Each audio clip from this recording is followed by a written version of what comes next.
Saudara sekalian saya muliakan, bagaimana menjadi wanita kuat yang tidak mudah terpatahkan? Bagaimana menjadi wanita tangguh yang tidak mudah rapuh? Saudara sekalian yang saya muliakan, saya kasih tahu padamu, sebenarnya semua dari kita adalah lemah. Enggak laki, enggak perempuan, semua dari kita adalah lemah. Saudara sekalian saya muliakan, innallaha ghaniyun wa antumul fuqara. Kata Allah dalam Al-Quran, Allah lah satu yang kaya, Allah lah satu yang kuat. Kalian semua miskin, kalian semuanya lemah. Wa khuliqal insanu dha'ifa. Sesungguhnya manusia tercipta, manusia semuanya diciptakan dalam keadaan lemah. Gak ada yang kuat, semuanya lemah. Kenapa gitu? Kenapa semua manusia diciptakan lemah? Biar mereka kenal sama yang kuat. Semua dari kita Allah cipta rapuh, sebab Allah kepengen kita menghamba kepada yang maha kuat. Dialah satu, Dzul Quwwatil Matin, pemilik kekuatan yang sesungguhnya. Allah sendiri aja satu yang punya kekuatan. Semua makhluk, semua manusia lemah. Yang punya kekuatan hanya satu, namanya Allah. Jadi kalau kita lemah, itu ya memang Allah menginginkan kita untuk sungguh-sungguh menyandarkan diri, sungguh-sungguh bergantung kepada yang maha kuat. Maka semua dari kita lemah kecuali yang dikuatkan Allah. Semua dari kita rapuh kecuali yang dikokohkan oleh Allah Subhanahu wa taala. Semua dari kita tidak berdaya kecuali yang dijadikan tangguh oleh Allah Subhanahu wa taala. Karenanya, kalau kamu tanya sama saya, gimana caranya menjadi wanita-wanita tangguh yang tidak mudah rapuh? Satu-satunya cara adalah mendekat kepada Sang Maha Kuat. Satu-satunya cara adalah bergantung dengan Sang Maha Tangguh, Sang Maha Kuat, pemilik kekuatan yang sesungguhnya. Gimana cara mendekatnya? Gimana cara bergantungnya? Ini yang akan saya sampaikan kepadamu, beberapa cara-caranya. Yang pertama, kamu bisa menjadi wanita yang dikuatkan Allah, yang ditangguhkan Allah jika kamu punya senjatanya, yaitu ilmu. Ilmu. Kamu mesti ngerti caranya. Ilmu membuatmu mengerti caranya. Cara ibadah kepada Allah, cara mendekat kepada Allah, cara itu ilmu, teman-teman. Kayak gini nih. Kayak kamu masuk ke dalam sebuah ruangan malam-malam hari. Kamu masuk dalam sebuah ruangan. Ruangannya tidak kamu kenali. Rumahnya kakek kamu di kampung misalnya. Kamu datang ke sana, buka pintunya malam gelap, kamu pun begitu masuk nabrak-nabrak. Ya ampun, betapa lemahnya saya. Begitu masuk lagi, berapa langkah, jeder, nabrak kulkas. Ya sakit nih. Jalan lagi, jeder, nabrak lagi pintu. Dapat berapa langkah lagi, kamu terantuk kakimu dengan meja. Kamu mundur, kena ke kursi. Kamu akan terus nabrak-nabrak, kamu jadi sakit. Kalau kamu tidak melakukan hal yang seharusnya pertama kali kamu lakukan ketika memasuki sebuah ruangan yang tidak kamu kenal. Apa itu? Nyalakan lampu. Nyalakan saja lampunya. Begitu kamu nyalain lampunya, terang. Kamu tahu di mana letak kulkas. Kamu tahu di mana letaknya pintu. Kamu tahu meja sama kursi ini adanya di mana. Jadi kamu nggak nabrak-nabrak. Cahaya hidupmu itu adalah ilmu. Biar hidupmu nggak kebanyakan salah.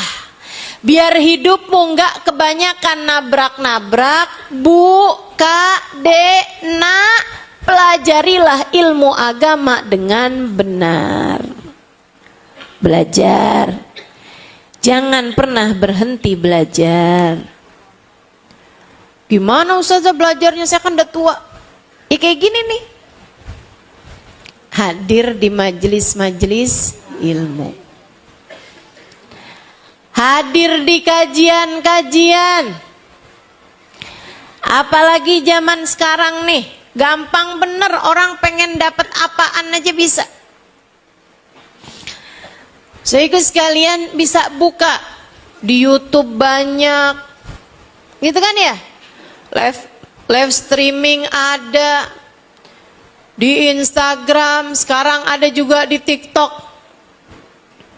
Zaman ke depan pasti akan menjadi semakin lebih canggih lagi teman-teman. Masalahnya cuma mau apa nggak mau, itu aja. Belajar. Tapi kalau kamu mendengarkan kajian-kajian, kenali dulu orangnya.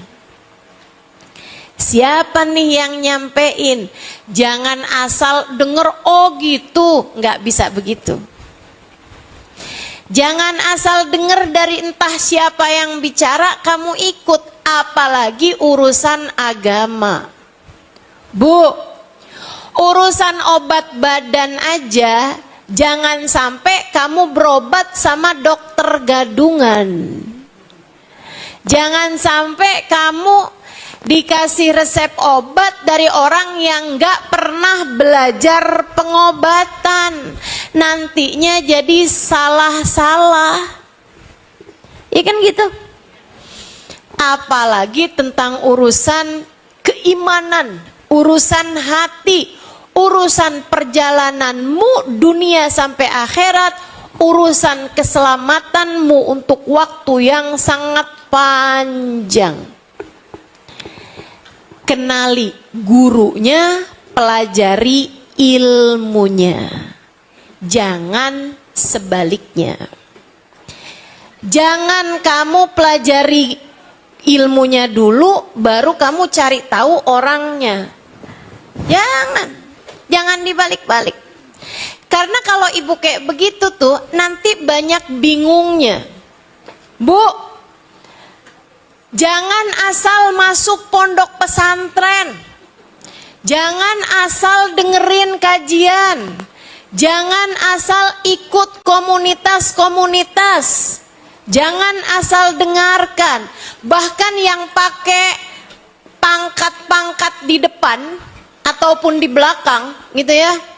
Ada LC, SAG, belum tentu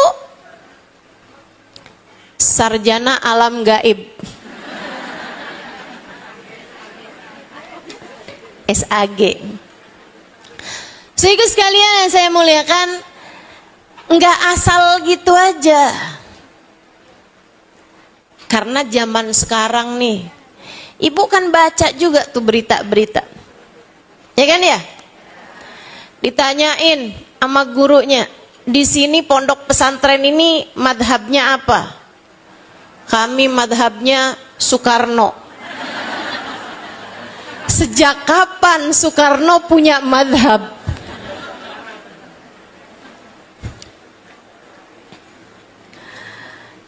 Teman-teman sekalian yang saya muliakan, nah ini mesti jelas gitu. Karena nih asal dengerin kajian, tahu-tahu dia nabinya nggak sama kita, misalnya gitu. Ada tuh yang kapan itu tahu?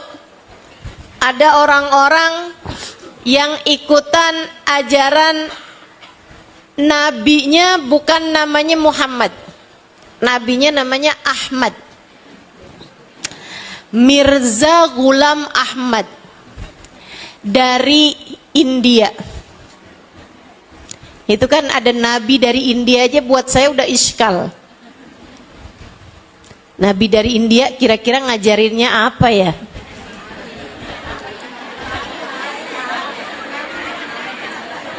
Karena saya kalau inget India tuh ingetnya tiang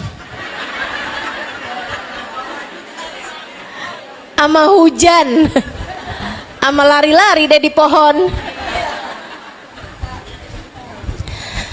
Masya Allah. Jadi teman-teman sekalian saya muliakan, jangan asal gitu.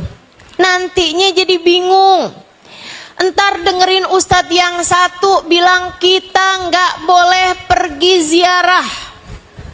Dengar lagi dari ustadz yang satu lagi, kita bagus untuk pergi berziarah. Nah kan bingung. Betul?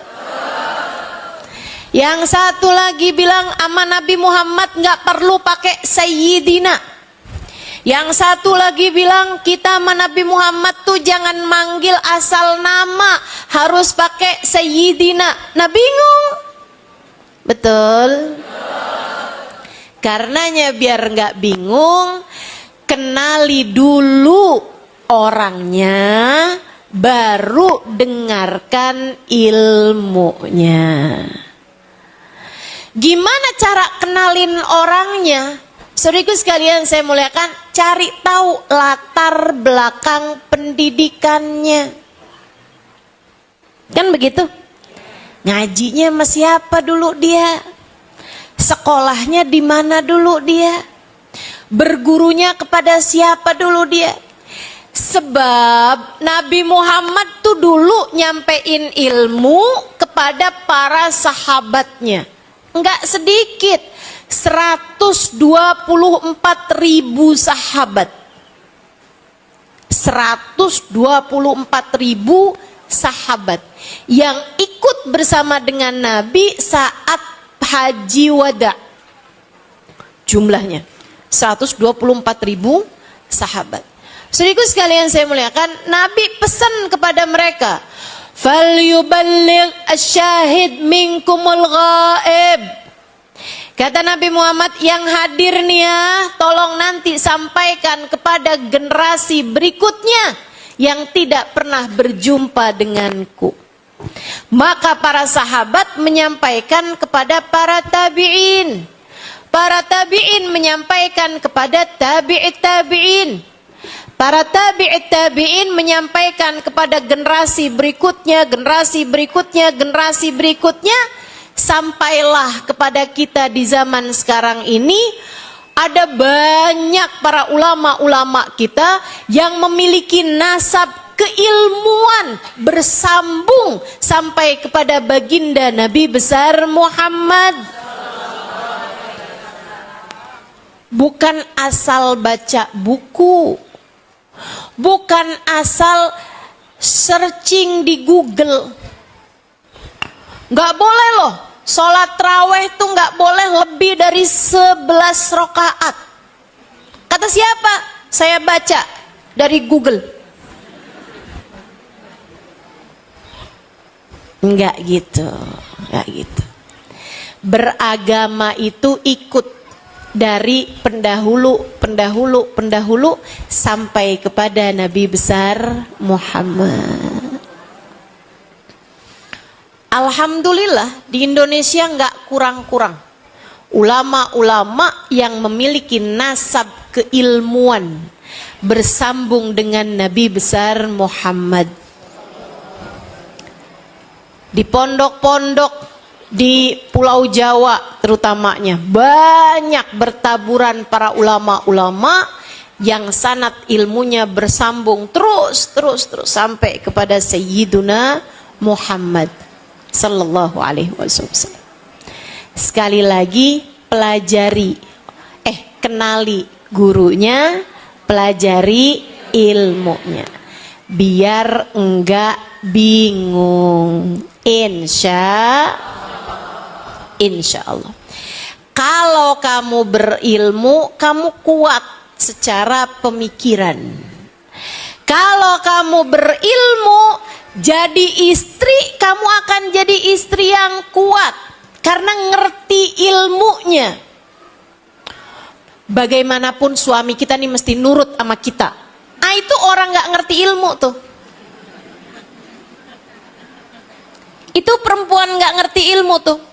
Alhamdulillah sesudah 5 tahun menikah, suami saya sekarang tunduk kepada apapun perintah saya. Nggak berilmu tuh. Ini perempuan maaf bahlul nih.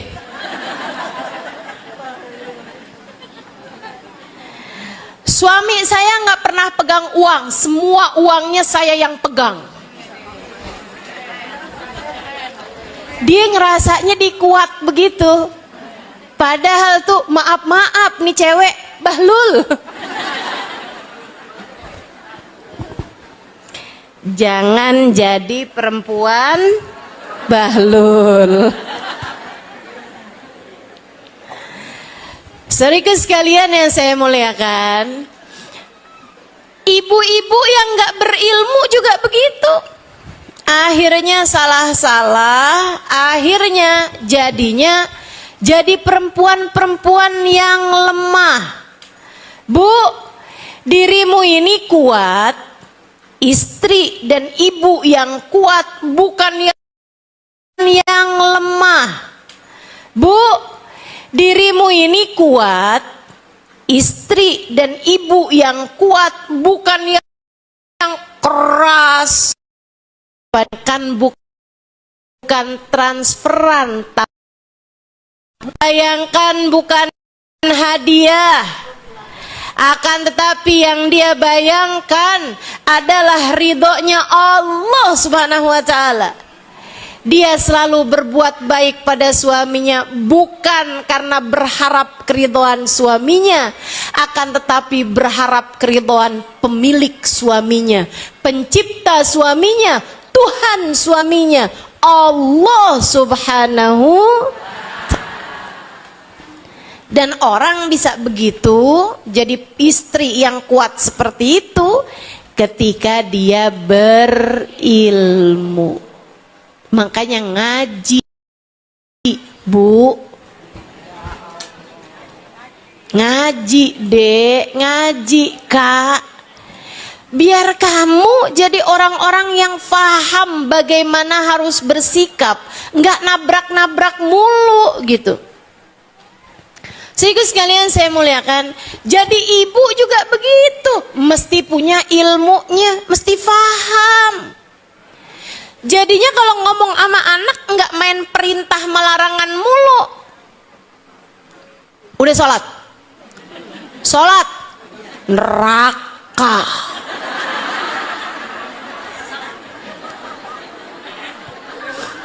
Ini model-model ibu yang tidak berilmu, bawa-bawanya neraka mulu.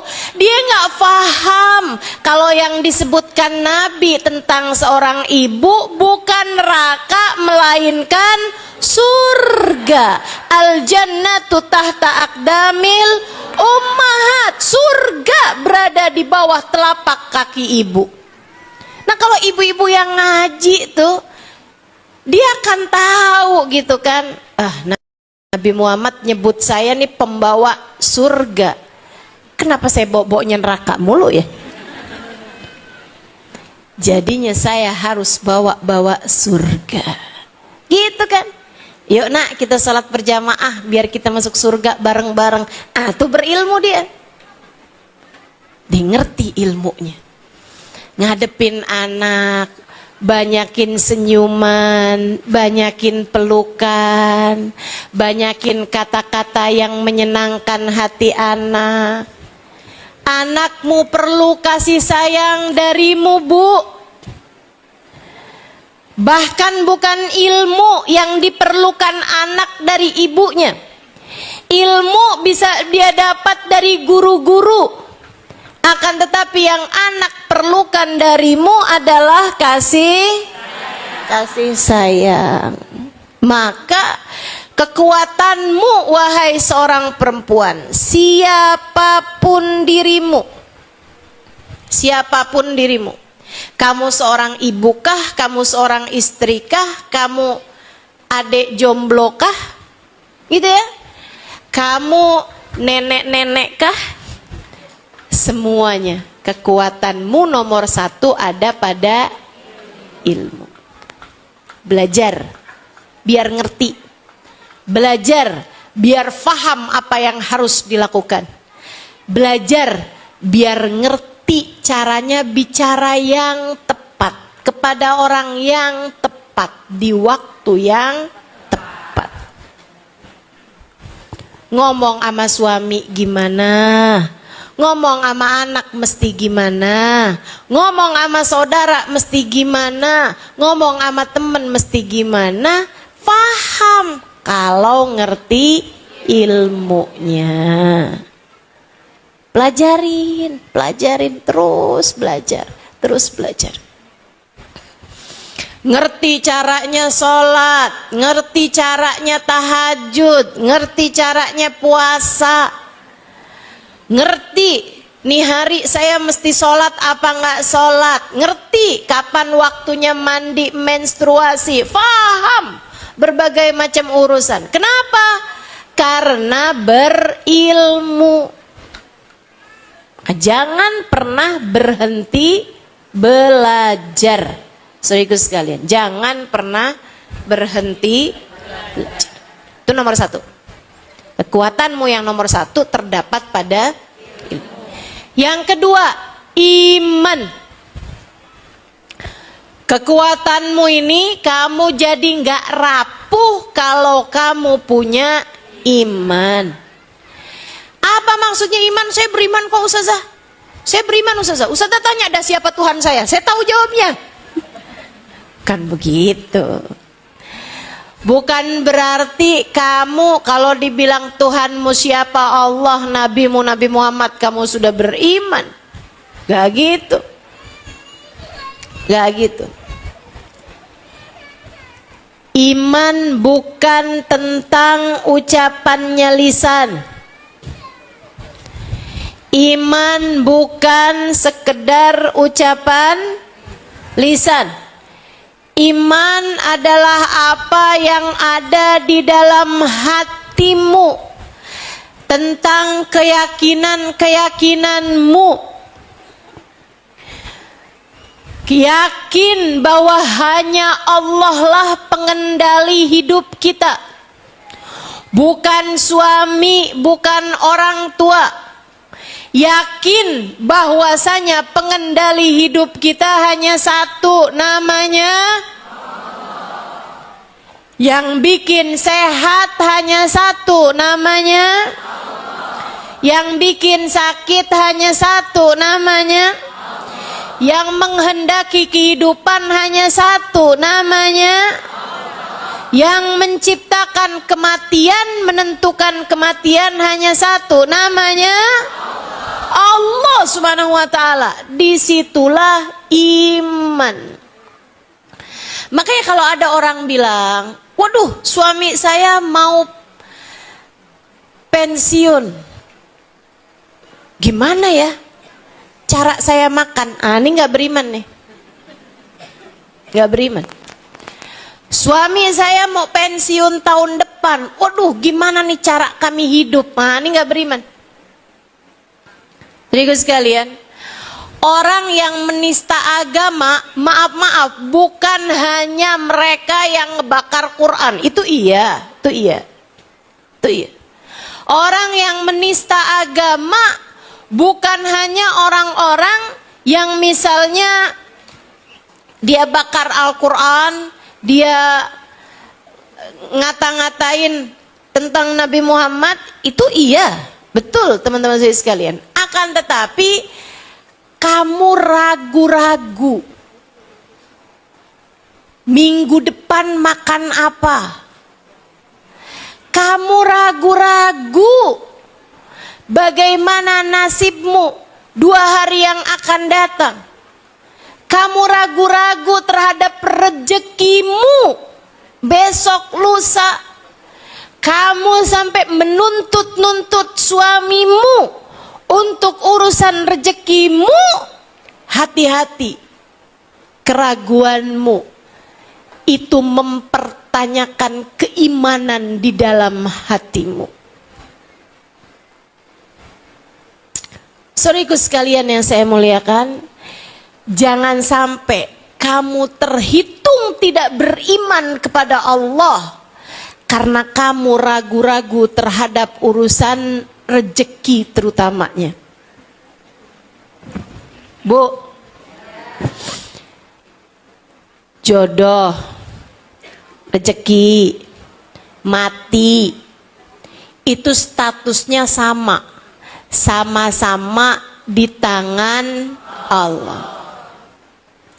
Allah semua yang ngatur, nggak ada siapapun. Makanya jangan suka nanya sama adik-adik jomblo kapan nikah. Dia nggak tahu. Nah, sesuatunya di tangan Allah, mana dia tahu, Bu? Yang undangan udah disebar aja, kalau Allah tidak menghendaki bisa gagal. Langsung tuh adik-adik, betul.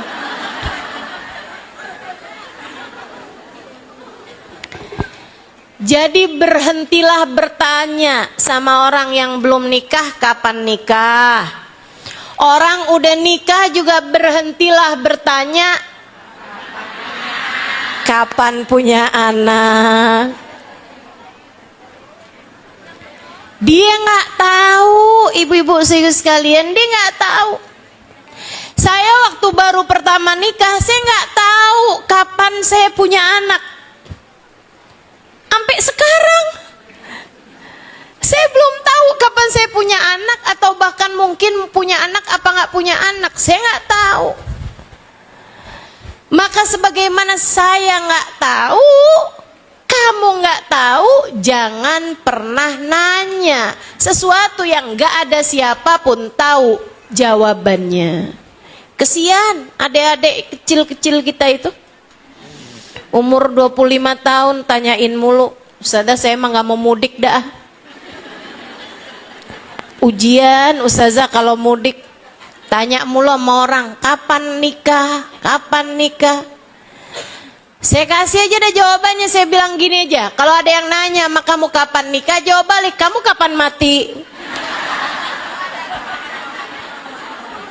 Itu sama statusnya, kapan nikah, kapan punya anak, kapan mati, sama-sama nggak ada yang tahu kecuali iman. Seharusnya mengajarkan kepada kita, iman seharusnya membuat kita faham bahwasanya penentu kehidupan hanya satu, yaitu Allah Subhanahu wa ta'ala.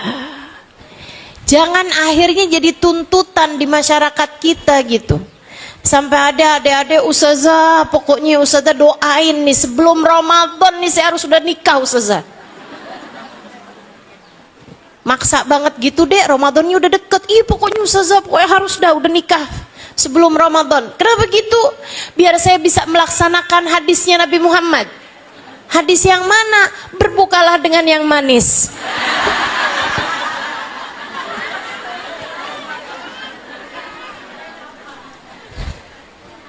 Berarti doanya mesti panjang nih, Allah kasih kepada saya jodoh yang manis. Lebih panjang lagi kan. Saudaraku sekalian yang saya muliakan, jadi iman membuatmu seharusnya ngerti bahwasanya yang ngasih rezeki hanya satu, yaitu Allah. Perempuan yang beriman jadi perempuan kokoh. Perempuan beriman jadi perempuan tangguh. Perempuan beriman jadi perempuan-perempuan yang kuat. Dia akan kuat untuk berbilang sama suaminya, "Bang, tenang. Kamu mau keluar rumah tiap hari untuk bekerja, silahkan. Abangku sayang, tapi kamu harus tahu, saya kuat untuk tiap hari makan itu-itu aja. Saya kuat untuk hari-hari pakai baju itu-itu aja. Saya kuat untuk bisa menjalani kehidupan dengan sederhana. Tapi saya nggak kuat kalau di akhirat nanti harus masuk dalam neraka. Maka abangku sayang, silahkan bekerja. Tapi jangan pernah bawa harta haram masuk dalam rumah kita." Itu perempuan kuat tuh. Perempuan kuat. Dia tidak akan mau ada uang haram masuk dalam kepemilikannya. Kenapa? Harta haram masuk dalam rumah. Artinya Allah Subhanahu wa ta'ala akan jadikan rumah tangga tersebut hancur karena keharaman yang mereka masukkan dalam rumah tersebut. Jadilah wanita yang kuat dengan iman. Saudaraku sekalian, berimanlah hanya kepada Allah.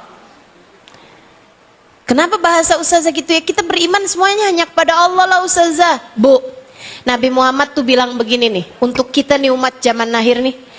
Inna likulli ummatin ijl, wa ijl ummati ad-dinar wa dirham. Tiap umat tuh punya sesembahan. Saya lihat umat Nabi Musa ada sesembahan lain, yaitu sesembahannya Musa Samiri, nyembah anaknya sapi. Ada umatnya Nabi Ibrahim, mereka nyembah bulan dan matahari. Begitu kan? Likulli ummatin ijl. Setiap umat tuh kayak punya sesembahan lain gitu yang dia sembah. Wa ijl ummati, kata Nabi Muhammad nih, ternyata saya perhatikan sesembahannya umat saya ternyata juga punya sesembahan lain selain Allah. Apa Rasul? Nyembah kuburan? Bukan. Apa Rasul? Nyembah pohon? Bukan. Wa ijl ummati, sesembahannya umat saya ad-dinar wa dirham adalah uang. Umat saya nih kebanyakan nyembahnya uang. Selain Allah mereka menyembah uang.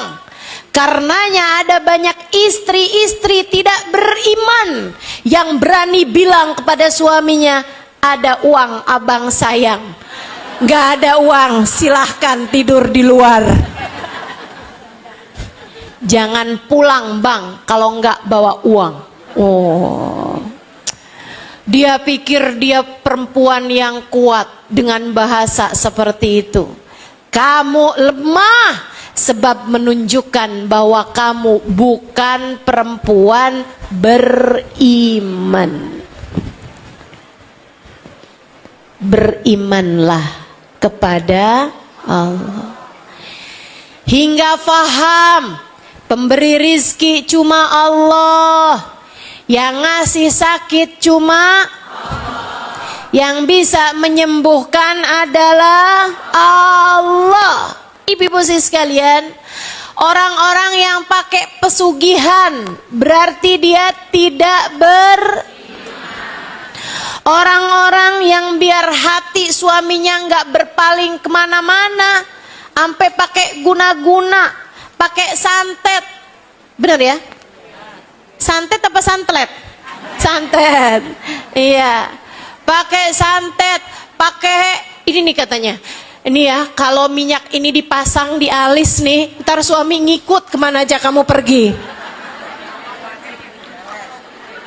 Pakai pelet. Ya Allah, ya Allah. Itu menunjukkan bahwa dia tidak berilmu, dia juga tidak beriman. Orang paling lemah nih, kasihan, paling lemah yang kayak begini, teman-teman. Makanya kalau sampai denger gitu kan, saya makanya memutuskan untuk nggak baca aja dah berita-berita yang begituan. Nggak baca, nggak dengerin aja dah TV-TV yang begituan tuh.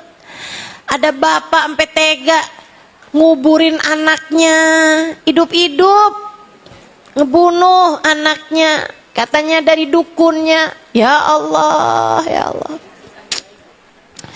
Segala macem yang dikerjain orang. Bu ya, ngeri bener nih. Ada perempuan nagih hutang, dibunuh sama yang ditagih. Kabarnya itu di Bekasi. Saya nggak tahu tuh Bekasi yang mana. Sedih saya bacanya kabarnya, Allah. Di Jamrut tuh ya? Bukan. Sian saya ngebayanginnya, ya Allah. Ya Allah. Kuatkanlah keimanan umat ini, ya Allah. Biar enggak nyari rejeki dari jalan yang haram. Dan biar tenang hati mereka dengan rejeki yang telah Engkau berikan. Iman, Bu, bikin kamu nih tenang sama rejeki yang Allah berikan. Bikin kamu nggak rebut-rebutan urusan rejeki, itu iman. Saudaraku sekalian, bikin saudara nggak berantem sama saudaranya urusan warisan, itu adalah iman. Iman. Kalau kamu yakin yang ngasih rezeki Allah, nggak sampai segitunya rebut-rebutan urusan warisan. Halo? Dengar ucapan saya? Kalau kamu beriman, nggak sampai segitunya rebutan urusan warisan. Makanya kalau ada orang sampai rebut-rebutan urusan warisan, pertanyakanlah keimanan dalam hatimu. Kalau kamu yakin yang ngasih rezeki Allah, lepasin yang direbutin sama orang lain, lepasin. Bu, Kak, Dek, Nak, rezeki bisa kamu cari, rezeki bisa Allah beri lewat jalan-jalan yang lain. Tapi saudaramu nggak bisa lagi kamu cari kalau kamu sudah kehilangan dia. Nggak apa-apa kita kehilangan uang, itu berarti bukan rezeki kita. Betul? Jangan sampai kita kehilangan saudara. Jangan sampai kamu mau kehilangan saudara hanya karena untuk mendapatkan uang yang tidak seberapa. Banyak ustazah masalahnya uangnya, menurut saya nggak seberapa. Karena uang tubuh seberapapun jumlahnya masih bisa kapan waktu Allah beri lewat jalan-jalan yang menyenangkan. Nggak usah sampai segala direbutin. Itu nunjukin kalau iman kamu yang jadinya tidak seberapa. Sampai sini paham? Kalau Allah lihat kamu mudah melepaskan harta yang diperebutkan, Allah akan mudah memberikan kepadamu ganti harta yang menyenangkan.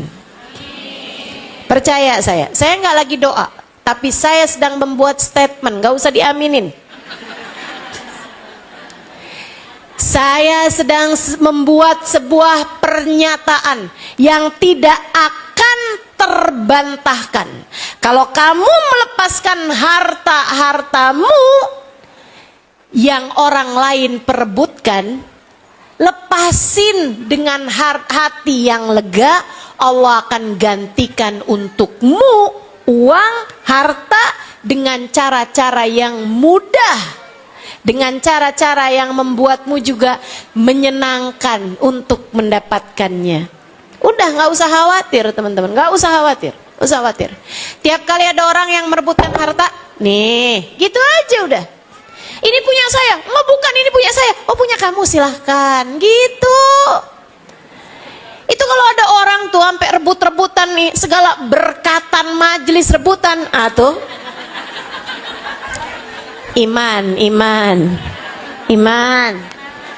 Jadi sekalian, di acara prasmanan rebutan rendang, iman. Rezeki mah nggak kemana. Kalau nggak sampai kepadamu, itu artinya bukan rezekimu. Tenang aja udah.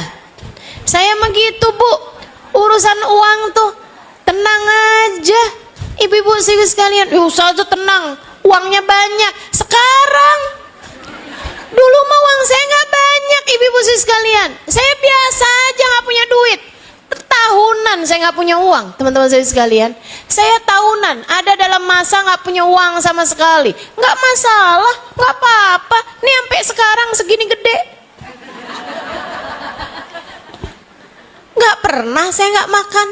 Nggak pernah saya susah hidupnya hanya karena uang. Bertahun saya nggak pernah pegang uang. Jangan berapa hari, bertahun nggak pegang uang tuh bertahun. Dan santai hidup saya, biasa-biasa aja. Antara punya uang nggak punya uang, nggak kelihatan jauh bedanya. Ibu liatin saya, ibu tahu nggak saya kapan punya uang, kapan nggak punya uang? Nggak tahu bukan? Yang kenal saya udah lama nih, yang dari 10 tahun, dari 20-an tahun. Itu pasti, itu sebenarnya di masa-masa itu banyak kali saya nggak punya uang, banyak kali juga saya punya uang. Orang masa tahu nih Ustazah Halimah nih kelihatan mukanya nih nggak punya duit nih. Ada. Biasa-biasa aja ibu-ibu saya sekalian. Ya kayak gini inilah penampilan saya dari dulu juga. Nggak terlalu banyak bedanya. Nggak usah khawatir. Nggak usah khawatir. Segala kamu ngerasa, wah nanti ini gimana hidup saya nih kalau saya nggak punya uang, gimana nih hidup saya nih kalau suami saya nih berhenti kerja, wah gimana nih saya nih kalau usaha saya gagal di sini nih, saya makan apa nih nanti nih, anak-anak saya nih gimana sekolahnya nih, anak saya gimana makannya nih, untuk nanti bulan depan kalau suami saya menceraikan saya, bla bla bla. Itu ya, itu perkataan-perkataan seperti itu, pemikiran-pemikiran seperti itu adalah fata morgana, adalah bisikan-bisikan setan yang disampaikan kepada pikiranmu, bisikan-bisikan setan yang disampaikan kepada hatimu. Berimanlah kepada Allah. Innallahu war-razzaq dzul quwwatil matin. Ini lampu kayak mendingan matiin aja dah.